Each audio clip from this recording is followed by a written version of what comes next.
everybody, and welcome back to the F2 show by Inside F2. Joining me for this one, we have Inside F2's Aaron Harper. Aaron, great to have you with us as always. It's been a little while, hasn't it? Formula 2 cars not been on track for a little while, but not quite race week yet in Formula 2. But there's been lots of news over the last couple of weeks, so we thought we'd have a little sit down, a little catch up to talk about some of that news, didn't we? How are you doing? Yeah, I'm all good. I'm very ready for some Formula 2 action in Abu Dhabi. It's much overdue, but I am very keen for the likes of Teo Pourchaire, Fred Vesti, and everybody else to get back on the track and show us what they've got in Abu Dhabi one last time. Yeah, I'm with you on that as well. Really looking forward to that. Something we actually we haven't spoken about actually is a few of those drivers you've just mentioned had a little run in FP1 as well, didn't they, in Mexico? What did you make of those performances? Hard to tell, isn't it, how well they've done, but a great experience to experience Formula One machinery, right? Yeah, absolutely. Like you say, it's a great experience, and I think they were on different programs. I know Fred Vesti, for example, with Mercedes, didn't really do any performance running. It was all geared around getting the car set up and sort of learning the way the team works. And obviously for them, for Mercedes, they take a slightly different approach to it than with other teams. They don't go for the outright performance. They look at the driver as a whole. What can they bring to the team? Because, you know, if George Russell or Lewis Hamilton was to get injured or be unwell, Fred Vesti might get the call and say, you know, you're in a Formula One Grand Prix in a potentially front-running car. So they need to know how he's going to work, how he's going to respond to setup changes. And that's what it's about when you're going in as a Formula 2 driver, getting an FP1 session. How do you interact with the team? What can you learn from the session? It's not necessarily about setting fast lap times, although we did see Olly Bans do his very best to give the Haas a good thrashing around the Mexico City circuit. It looked at one point like it was destined for the walls, but he scooped it up nicely, and he was actually quicker than a double world champion. So credit where credit's due for Olly Bans. But for all those drivers who were involved, so Isaac Hadjar, Jack Doohan, and I believe there's one other that I'm forgetting. Bear with me. I will check. Pourchaire and Vesti. It was Pourchaire didn't get any running at all. Yeah. Did he? That's the one I'm missing, because he didn't do any running because of a technical fault. But for all of them, it would have been invaluable experience in terms of dealing with Formula One, and for Pourchaire, dealing with that sort of downside of Formula One where things go wrong. And that's an important lesson if he's going to go on and become a front-line F1 driver, like we hope he will. Yeah, absolutely. I absolutely loved as well Olly Bans. I don't know if you saw it on Sky Sports F1. Olly Bans having a chat with Jenson Button and telling him that Jenson Button is Olly Bans' idol. And very, very sweet little interview that was, wasn't it? I thought that was brilliant. Yeah, it's kind of funny that Olly Bans, who's power sliding through the S's, is saying, "Yes, Jenson Button, Mr. Smooth, is my idol." The irony. Yeah, absolutely. Jenson Button, so smooth, velvet on his tyres. He was just so well known for that. And then there's Olly Bans, who's like hyper aggressive. But I think the modern day driver has changed. You can be super smooth on your tyres, but you still need to have that razor sharp edge of aggression. And we're seeing that in no better form than Max Verstappen. He's got razor blades for elbows, as Martin Brundle would describe it, but he can make those tyres go as far as anyone. It does help if you have a very good car in that respect, but you know that's the model they're all sort of following at the moment. Very aggressive, but they've got to make sure the tyres go the distance. That is very true. Right, let's talk about some of the news that we've had over the last few weeks then. We've spoken about the Kimmy Antonelli news. If you didn't check out our most recent podcast where I sat down and discussed that with FRECA commentator Chris McCarthy, go and check that out. Yes, I'm going to plug it whilst I'm here. But there's been a few announcements since then. Let's start with the driver announcement for Abu Dhabi that's going to obviously impact this season, and that's Franco Colapinto stepping up to Formula 2 with his Formula 3 team, MP Motorsport, replacing the Formula E bound Jehan Deruvala. Obviously, that's happening, as I said, literally for Abu Dhabi, so that's going to impact on this season, Aaron. What did you make of that announcement? It's kind of a good step, isn't it, in terms of keeping that continuity for a driver stepping up to a new category.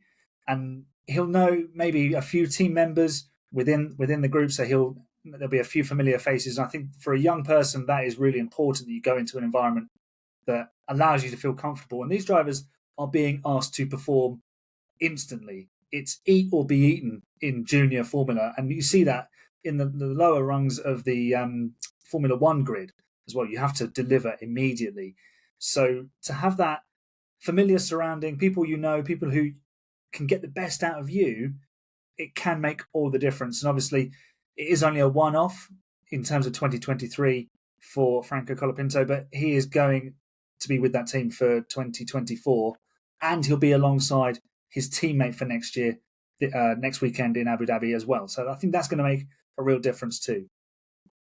Definitely. In terms of obviously the Formula 2 cars are going to be very different next season. So I think it's probably different in previous years whereby some drivers have jumped in at the end of a year for the last race in Abu Dhabi to get them ready for Formula 2 the following season. But is it with with Franco Colapinto, maybe more about that environment, as you've said, with MP Motorsport stepping up to the environment? The car probably isn't going to be that similar next season, so maybe not getting too much experience in that. But just getting used to the surroundings and everything off track that comes with Formula 2. Yeah, it could be something as simple as knowing which way the paddock is. Instead of turning left, you turn right.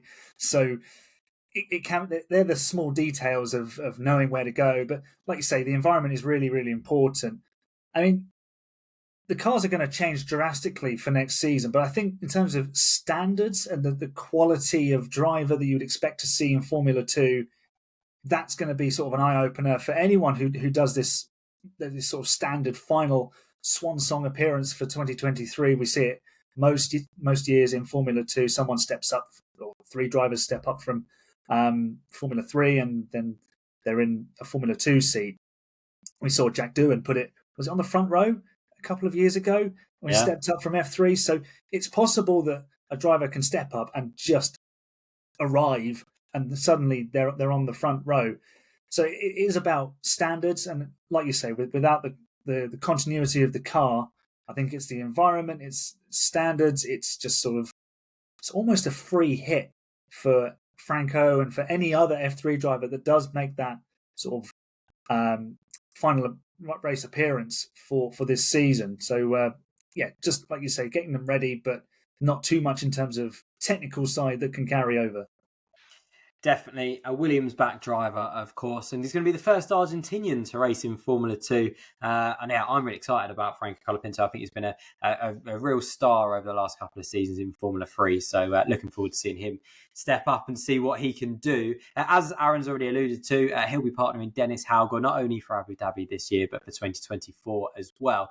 Dennis Hauger, A, is a good benchmark for Franco Colapinto. And B, I guess, was you surprised to see Dennis Hauger back with MP Motorsport for 2024? Because I think a lot of people were expecting him to move on, right? So, was you surprised?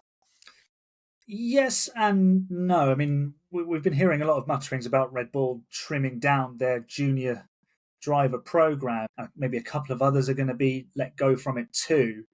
So, yes, a little bit surprised that he stayed with MP, because they've done okay this season, but they haven't hit the heights of 2022 as they did with Felipe Drugovich. But they're a good outfit. They've delivered race wins for drivers before. So if Dennis can get it together and show that form that he showed in Formula 3 a couple of years ago, he is absolutely a force to be reckoned with. We just haven't seen it in Formula 2. Maybe next year's car really suits him and we just see him take off and go to another level. And that's going to be the big question mark heading into the first few races, is actually who does this new car suit? Who can get the most out of it? We do need to see a lot more consistency from him, though. We've seen shades of the pace that he can show, but he hasn't put it together week in, week out. Yeah, a big season for Dennis Hauger in 2024, isn't it? And I'm sure he'll be hoping to go for the title in 2024. As you say, it's going to be really interesting to see who the new car suits and getting off to a fast start and that consistency, as you talk about, Aaron. Absolutely. So that's MP Motorsport. Sticking with next season then, it was announced that FIA Formula 3 runner-up this year, Zach O'Sullivan, graduates to Formula 2 with ART as well. That's quite a big move, Aaron. Aaron, isn't it? For a Formula 3 graduate to go straight into what could be a championship winning car. It's a big move for Zach O'Sullivan, and a move that I don't think a lot of people saw coming. No, it was a bit of a surprise. I mean, I think we kind of expected Zach to make the step up. He's shown plenty of pace. I mean, he was a distant runner-up to Gabriele Bortoleto in the end in Formula 3, but Bortoleto made it look a little bit easy at times.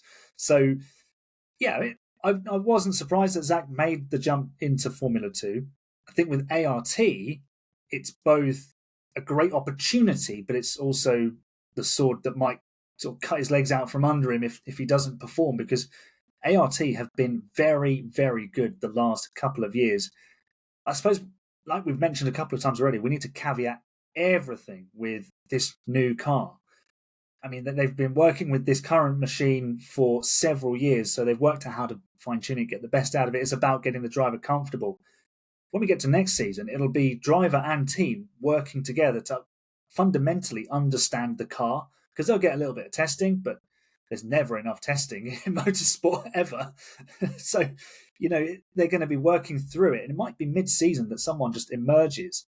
And if ART haven't got a handle on the car, then their drivers might struggle. But it's also important to note that ART are a championship-winning team, and they're leading the championship right now. So that's a tough act to follow. And up against potentially Victor Martins, who we expect to stay there, then that's big boots to fill and a tough opponent in the same team as you. That is going to be one heck of a baptism of fire into Formula 2. I completely agree, because I think Victor Martins, I think there's kind of widely recognised that he's had a very, very good season as a rookie. He's gone, head to head with Porsche, beaten Porsche on numerous occasions. And yes, Porsche is winning the championship. I think a lot of that is down to consistency, particularly in the early part of the season, picking up those points that Victor Martins, a few mistakes here and there as he was getting used to the category. But Victor Martins has done very well against Teo Porsche. And for Zach O'Sullivan, as you say, it's big pressure for Zach O'Sullivan in his debut season in the category. So that's going to be really, really interesting, isn't it? And a Williams backed driver as well, obviously Zach O'Sullivan. We're going to have a lot of Williams drivers on the grid next season, aren't we? They're becoming the new Red Bull with just little drivers everywhere in all these different categories. James Vowles is looking for his next Lewis Hamilton, isn't he? The guy who's going to come into Williams when they suddenly get the car right, the 2026 regulations. It might be Zach O'Sullivan that's just plonked into that Williams and just off he goes. Amazing. Let's wait and see on that one. But another really exciting driver announcement. Finally, then, PHM announced that Paraguayan driver Josh Dirksen is going to join the team for 2024 as well. He finished 19th in FRECA this season. It's a big step up, isn't it? And it's another driver who's jumping straight from FRECA up to Formula 2. Obviously, Kimmy Antonelli is also doing that, and Josh Mason has stepped up and bypassed Formula 3 this season as well, straight into Formula 2. Is this a little bit concerning for Formula 3, Aaron, that's 3 drivers in quick succession that have all bypassed the series? Do you think that's a little bit worrying for Formula 3? And is it worrying for Formula 1 in general that, on the feeder series ladder, you've now got drivers and teams probably, and managers or management companies around the driver wanting to skip Formula 3? Is that worrying? It is a bit of a concern, because obviously we've got to remember that these drivers have been driving karts and cars since they were, 4, 5, 6 years old, and then to put them through that progression so quickly, if you've got a driver of immense talent, and we've seen it with Max Verstappen, you can put them in there. My concern is if you put someone in too quickly, then there would be a problem. Thankfully, at the moment, there hasn't been. But if you're taking someone like Kimmy Antonelli, who's won the FRECA Championship in such style, you can make a case for it. But it's like a Formula 3 driver who's finished sort of 10th, 11th, bagging a Formula 1 seat. You go, well, how's that happened? Are you ready? And look, Formula 2 is a strong category, but we are also under no illusions that there are some drivers who bring sponsorship for their seats. And we mustn't criticize them for that, because, if I had the money, I would be paying for a seat, to be honest. I would do it. I wouldn't be very good, but, I'd still like a go. But everyone would go, Aaron, you've never driven a racing car before. Oh, yeah, it's all right. But it might not be all right. You have to think about the whole situation. Obviously, these guys, as I said, have been driving cars and karts since they were very young. So they've got lots of experience, but it is a big step up. I mean, the machinery is supposed to be sort of a gradual step. Maybe it's an indictment of the machinery that Formula 3 are using. Maybe they need to sort of progress that a little bit, and then maybe Formula 2 gets pushed a bit closer to Formula 1. But then, you don't want it being too much of a jump. It's a very delicate balance. But then there's one phrase that caveats the whole thing. If you're good enough, you're old enough. So, it's a balance. And the stopwatch doesn't lie. So if they're fast, it's fine. Yeah, it's an interesting one, that one, isn't it? Is it the machinery? Is part of it that Formula 3 has a 30-car grid, and therefore races are quite chaotic? I think that's fair to say, on a 30-car grid. Would Formula 3 be better going to a 20-car grid, for example, to make races less chaotic and it be a little bit more about the driver skill and a little bit less about luck? Would that help the situation, and would drivers feel more comfortable going to Formula 3 if it's a 20-car grid and they know that their skills are going to be rewarded in that sense? Possibly. I mean, we probably need to ask a couple of drivers. So, if we can tap up Kimmy Antonelli and if we can get Josh Mason on the phone as well, because we've spoken to him before, and just sort of understand what is the psychology around that. Is it are the races too hectic, or is it just, there's an opportunity? And in the case of Kimmy Antonelli, this is clearly a potentially, generational talent. I know that phrase gets bandied around a lot, but he's doing things that some drivers have done before him, and there's only a few drivers who have done it. You're looking at the sort of things that Lewis Hamilton, Max Verstappen would have achieved in those sort of cars. So going back to your question, yes, maybe going to a 20-car grid, maybe 24, just offering a few more spaces would be good, because I think there's 22 on the grid in Formula 2. You want to give as many opportunities as possible. It's a fine balancing act. I've got to say, I quite like the structure of Formula 1, Formula 2, Formula 3. Yeah, and then peels off a little bit with FRECA, GB3. There's a few options there before it gets to Formula 4. I do like having the top three tiers in terms of Formula 1, Formula 2, Formula 3. Starting Formula 3, you work your way up. If you're good enough, you go to Formula 2. If you're good enough, you go to Formula 1. You've got to build the super license points. I do personally, I really like that system. But yeah, it is, to me, that is quite concerning that we have got some drivers who clearly don't feel like Formula 3 is the right step for them, and therefore we get drivers jumping straight into Formula 2. To me, and there's no criticism of those drivers. Absolutely, they do what they need to do. But to me, it's more of a worry for the feeder series ladder and for Formula 1 to worry about, that you have got drivers who feel it's necessary to skip a category. I think Kimmy Antonelli is an exception because of his, as you say, the talent that he has demonstrated. But unless you have situations like that, drivers like drivers that are finishing top 2, 3, 4, 5, surely it makes sense for them to step up. Surely as a system it makes sense for them to step up to the next category, not jump a category. So yeah, maybe that's something for us to ask a few drivers, definitely, to understand why that is. Yeah, I mean, I like your idea of the sort of promotional steps. It's a bit like the football pyramid in the UK, where if you finish in a certain position, you will go to the next division.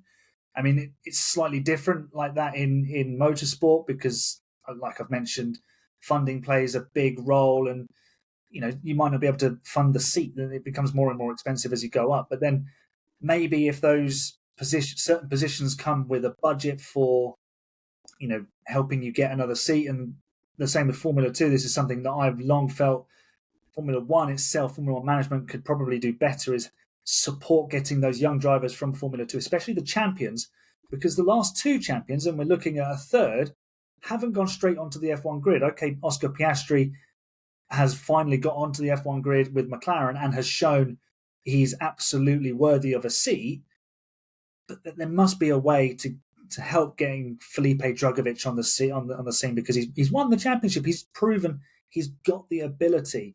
If let's say McLaren hadn't given Lewis Hamilton that seat in 2007, there's rumours he would have been chucked in the 2007 Honda. His career would have been very, very different. He might not have ended up on the grid at all.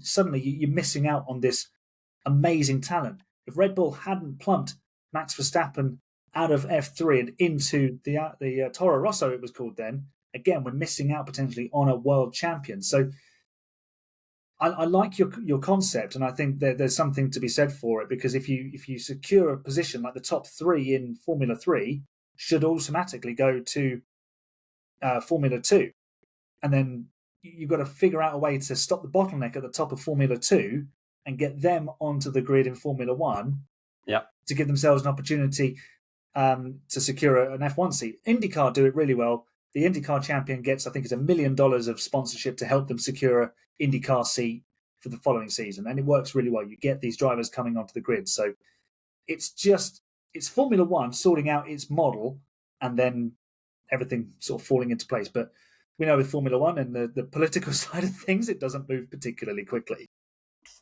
Yeah, very true. That whole conversation is absolutely a conversation for another day, particularly the Teo Porcher conversation, who looks like he's going to win the Formula 2 championship this season and is not going to get a seat, as you say, the same as Felipe Drugovich and Oscar Piastri, which means it's going to be 3 years in a row. But yeah, that's a conversation for another day. A conversation for today that I wanted to get your thoughts on just before we go, Aaron. You've mentioned him there, Andrea Kimmy Antonelli stepping up to Formula 2 with Prema. Looks like he's going to be alongside Olly Bans. How excited are you to see Andrea Kimmy Antonelli in Formula 2? And what do you think he can do next season? And the way I heard Chris McCarthy speak to you about him, I feel that we have got something very special arriving in Formula 2 next season. It's going to be a completely even playing field, like we've mentioned throughout this podcast, with the new car. So if he comes in and gels with the car, we could see him win F2. And then Mercedes have a headache, because suddenly they've got an F2 winning driver on their hands and 2 drivers in their team under contract. You're not going to sack Lewis Hamilton and you're not going to drop George Russell because you needed to replace Lewis. So honestly, I think the plan for Mercedes with Kimi is to have him do 2 seasons of Formula 2. I think that would be absolutely perfect. It lines up well. End of 2025, he should theoretically then be ready. Whether he's won the title or not, he would probably have come very close, considering he's with Prema. If he does both years with Prema, then he should win the title at some point, you'd think, or at least get very close. Lewis Hamilton's contract will be up, as would George Russell's. Lewis calls it a day. Kimmy Antonelli steps in. I'm not sure Mercedes would put a rookie into the car, but if they're displaying the talent that Kimmy Antonelli is, it's definitely a possibility. I know that's getting ahead of ourselves, and that there's a lot that can happen between now and then, but I think that's the sort of driver we're looking at. Mercedes have made this move for him with that intention in mind, that he's a possibility to join the team if and when Lewis Hamilton calls it a day in 2025. Yeah, I think with Kimmy Antonelli, I think both Mercedes and Prema are probably looking at it thinking, if he could have an Olly Bans style season, rookie season in Formula 2, finish 5th, 6th, and set himself up really well for a title bid in 2025, I think that's perfect outcome all round. Gain that experience for this season, push for the title in 25, and then 26 when, as you say, the Mercedes boys' contracts are up for renewal, and a lot of other drivers on the Formula 1 grid contracts come to an end at 2025. That's probably the ideal situation for them. But yeah, let's wait and see. Really exciting that we've got some driver announcements starting to filter through. I know there's going to be lots more to come as well, not only before Abu Dhabi. I'm sure there'll be a few driver changes for Abu Dhabi as well, but also some announcements over the winter as well. That's all we've got time for today. Not long until the season finale in Abu Dhabi, but make sure you subscribe and you follow us on social media, because Inside F2 is the place to be for all announcements and other content that's going to be coming your way over the next couple of weeks and throughout the winter. But from me, Fraser Ford, and all of us here at Inside F2, we'll see you next time.